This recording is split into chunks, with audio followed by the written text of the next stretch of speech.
In a realm where the skies were painted with soft watercolor clouds and the winds carried laughter from mountain to sea, dragons thrived.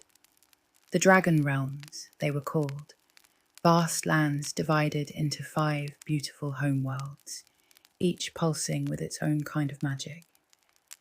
There were the artisans who painted the skies and sculpted the land, the peacekeepers, strong and noble defenders of the realm, the magic crafters, ever weaving strange and wonderful spells, the beast makers, who lived in wild swamps with creatures both curious and kind, and the dream weavers, silent guardians of dreams, sleeping beneath stars that whispered ancient lullabies. Among these dragons, tall and wise, one stood out like a firefly in the dark.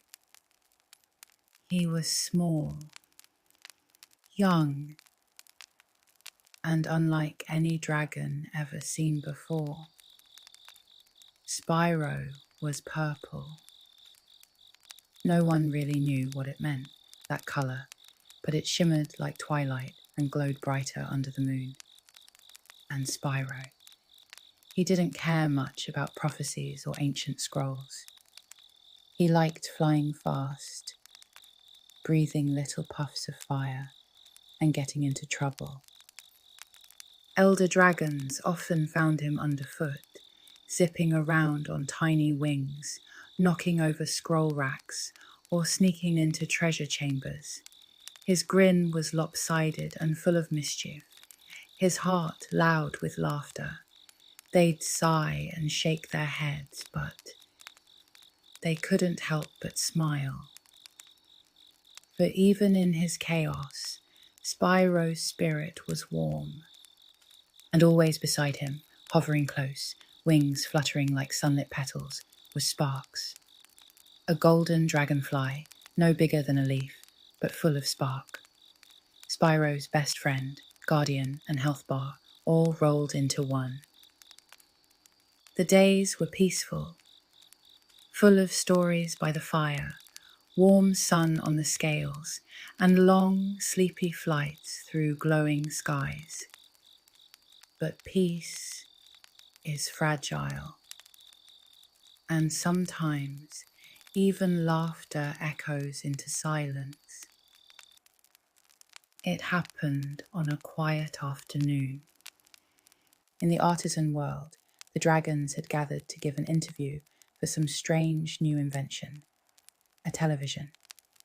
They laughed and cracked jokes, their voices rich and deep, echoing through the valley. Someone offhandedly mentioned a name, Nasty Nork. The dragons chuckled, calling him simple, harmless, ugly. They didn't mean harm, but words are like embers. Sometimes they land on dry ground. Far away, in a land twisted by bitterness, Nasty Nork watched the broadcast with a heart full of resentment. He'd long felt unwanted, exiled from dragonkind. And now, hearing their laughter, something inside him broke. With a roar that shattered the skies, he unleashed a terrible spell. Dark magic rippled across the realm like a shadow tide, and in an instant, the great dragons turned to crystal, one by one. Frozen, silent, statues where warmth once lived. Every dragon but one. Spyro awoke to silence, the kind that hums in your chest and makes your ears ache. He flew to the council hall, empty, to the cliffside nests, still. The skies held no shadows of wings, no roars or laughter, only stillness, and in every homeworld, glimmering statues, dragons frozen mid-sentence, mid-smile. All gone, except him. The wind felt colder now. The once colourful world faded around the edges. Spyro's chest tightened, not with fear, but with something deeper, a loneliness so loud it made his wings tremble. Beside him, sparks buzzed closer, glowing gold. Silent but steady. A reminder, you are not alone. Spyro hovered before one of the statues. It was Delbin, an elder dragon who'd once tried to teach him to paint with flame. Spyro's breath caught. For a moment, he thought he saw the statue shimmer. Then, a voice. Not loud, not clear, but soft, muffled through crystal. Spyro. Delbin's eyes fluttered open for the briefest second, and Spyro stepped back in shock. I knew you'd be okay. Spyro's flame lit his nostrils, small but determined. Where's Nasty Gnork? He snapped. I'll torch him. Delbin chuckled, voice soft like falling leaves. Not so fast, young one. Sparks is with you. He'll guide you. Watch his colour and take care. And just like that, he faded back into crystal sleep. Spyro's tail curled around his paws. The moment stretched. He was small. He was young. The realm was enormous. But in his chest, a fire sparked. The dragons were his family, his teachers, his friends. If no one else could fight for them, then he would. He had to. No prophecy told him to. No elder commanded it. But sometimes, being a hero just means saying yes when the world needs you. So Spyro stood, wings fluttering against the breeze, sparks circling him like a tiny sunbeam. He would journey across every homeworld, face every challenge, melt the magic with fire and flight, and bring his family back. The path was not easy. Nasty Gnork's minions roamed the land, strange, twisted creatures made of metal, magic, and malice. Some were big and lumbering, others quick and sneaky. The lands were changed too, vines where there should be grass, storms in places once filled with stars. Spyro flew low, dodging blasts, gliding through wind tunnels, breathing tiny flames with fierce purpose. Each dragon he freed gave him another piece of the puzzle. Tomas, the storyteller, spoke of ancient spells. Bruno from the Beast Makers warned of hidden dangers. And old Ragnar, once the only one who'd believed Spyro would do anything great, looked at him with pride. I always knew you had it in you, little one. He rumbled, voice cracking with emotion. Spyro blinked. It was strange being called brave. He still felt like the mischievous dragon who snuck into the baker's pantry and singed the cake.